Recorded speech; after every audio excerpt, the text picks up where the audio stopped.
శ్రీమన్నారాయణుడు లేని ప్రదేశం ఒకటి ఉందా? ఎక్కడెక్కడ వెతికి చూస్తే అక్కడక్కడ ఉంటాడు నారాయణుడు. వ్యాపకత్వం చేత ఉంటాడు, అన్నిటి యందు నిండి నిబీకృతమై ఉన్నాడు.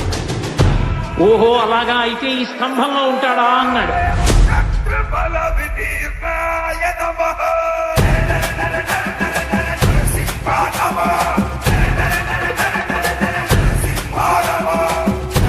కాంతి మండలం ఏర్పడి కన్నులతో చూడడానికి వీలు కానంత భయంకరమైన తేజస్సు ఒకటి బయటకు వచ్చింది.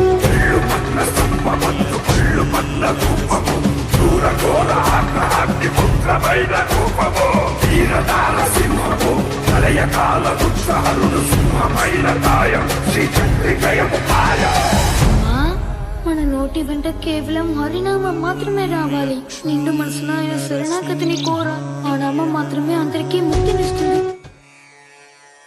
ఓం లక్ష్మీ నరసింహాయ నమః. ఓం లక్ష్మీ నరసింహాయ నమః. ఓం లక్ష్మీ నరసింహాయ నమః.